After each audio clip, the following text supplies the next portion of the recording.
Good evening, I'm Payton Szymczak. Welcome to Newswatch, your source for news impacting southeastern Ohio. We did see a flood warning this morning, but it did end up expiring, and the heat did start to build up. As you can see here, we're actually in a heat advisory warning right now. A new proposal that would ban businesses from requiring or incentivizing vaccines takes one more step towards the Ohio ballot. I mean, we just had a hurricane just under a month ago and now another one. So we're going to be seeing a lot of those effects tonight. So let's take a look at the local radar and I'll show you what's going on right now. And that trend is going to continue, as you can see here. Saturday, we are looking at 86 degrees with a low of 69. But in the morning, the cold front that we're seeing coming in tomorrow night, it's going to be leaving. So Saturday afternoon, we're going to have some storms coming in and out. Pet owners will need to think about the safety of their furry friends over the holiday weekend. Britt Conway brings us some easy ways to make sure they stay safe and comfortable. It sure cleared up this afternoon, but should we expect that to continue this weekend? I was out earlier and it was sunny for a little bit, and then these dark clouds started rolling in. But you know what? We've been all over the place, honestly. Goodbye to the pool season and hello to pumpkin season. I am so excited for it to get chilly. It is expected to leave around 8 p.m. tonight, but there is a chance that it may linger into tomorrow, which I will touch on. New study is linking coronavirus reinfections to an increased likelihood of getting other serious health conditions. Following the cold front, we do have some high pressure moving into our area. So following that, there's going to be some dry weather. That rain is lingering, but we do have a bright day coming ahead. There's light at the end of the tunnel because Saturday, it's going to be partly sunny and it's going to be a high of 82 with a low of 60. So Saturday might be your best day out of this bunch here to get outside, because wrapping up the weekend, we are continuing into that streak. We are back with another chance of showers on Sunday with a high of 80 and a low of 64. And starting off next week, we have another chance of showers. Today, the U.S. announced Russian sanctions on 70 entities in order to take more action against Russia for starting an unprovoked war against Ukraine. That's what I'm saying. We're finally getting out of the 70s. We're even going to be in the 50s this weekend. So if you're going to the game, definitely bring a sweatshirt. We're going to have a high of 87 with a low of 70. So it's going to be another hot and humid day with some of those spotty storms. It's going to be on and off and quite unpredictable. We do have a cold front coming in this week, and that is expected to linger throughout Friday. So we are going to be seeing a lot of rain and showers. It was quite an eerie day today in Athens. We had a lot of fog this morning. Definitely wouldn't have recommended travel. I could barely see in front of me. But as the day went on, it cleared up quite a bit.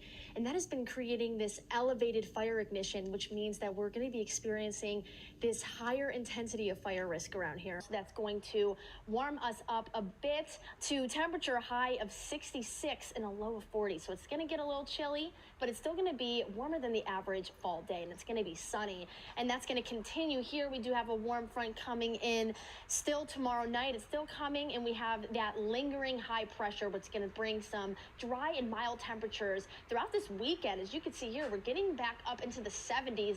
We do have a special weather statement coming this evening, and that means our temperatures are going to drop by a landslide. It is going to be way colder tonight, and that can be detrimental to our spring growing season. And we are seeing some light showers to the east of us, but again, nothing hitting our area right now. And as we take a look at our current temperatures, we are seeing some low 50s to some low 60s across the board.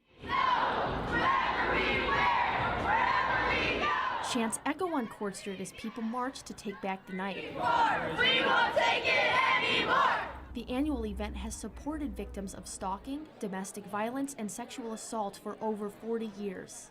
Ohio University departments and Athens community organizations put together the night to share stories and to build a support system during Sexual Assault Awareness Month. The event started at the Athena with two speakers talking about their experiences. Senior staff counselor of the Ohio University Counseling and Psychological Services, Eileen Cook, says the speakers were powerful. I really think people are so brave and so courageous to tell their story and share it with others, and because so often survivors feel, a sense of shame when they are not at all to be blamed for their trauma. However, they feel that, and it's sometimes hard for them to come forward. Survivor advocate Caitlin Urbaniak provides support for survivors. She says it's beneficial to create a safe space to not just be silent, but to stand up and be a part of that change. Even if they're not, the ones sharing their story that night, just knowing that, others are there to listen and kind of seeing that as an experience is really nice for them. Cook says the march sends a powerful message. We are here. We're not gonna be quiet. We're not gonna go away. Reporting for Newswatch, I'm Payton Szymczak in Athens.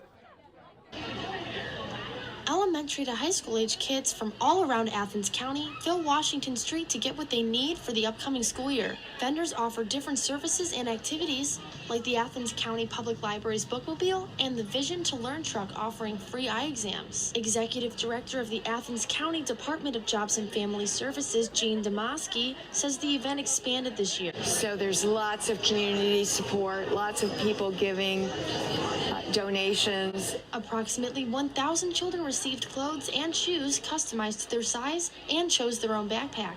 Stylists and barbers volunteered to give free haircuts to kids. At Stewart's Opera House, kids could get hygiene necessities provided by the Catherine McCoy Resource Project. Founder of the nonprofit, Claire Abraham, made sure necessary products were available for kids and their families. Laundry detergent was a big thing, so I wanted to make sure that every family left with a bottle of laundry detergent. She says she wants to make sure every kid leaves with what they need for the first day of school. Kids will come from nothing, and they just want something to feel good about themselves in. Reporting for Newswatch, I'm Payton Szymczak in Nelsonville.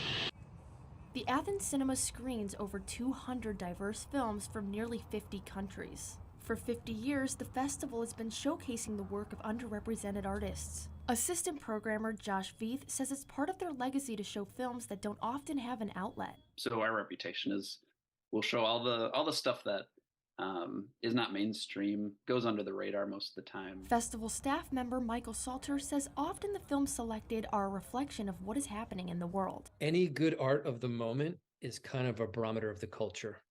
It shows what people should be caring about. One of the films, Wiley's Last Resort, tells the story of one man's fight to celebrate Appalachian culture and protect the land he loves. Hopefully it will just expose people to a person they may have not known about or a place they may not know about. Wiley's Last Resort is an amazing place, in the heart of Appalachia. Co-director Sean Lind says they put together something special and relevant. This world is full of stories, and many people deserve their stories to be told. Reporting for Newswatch, I'm Payton Szymczak in Athens.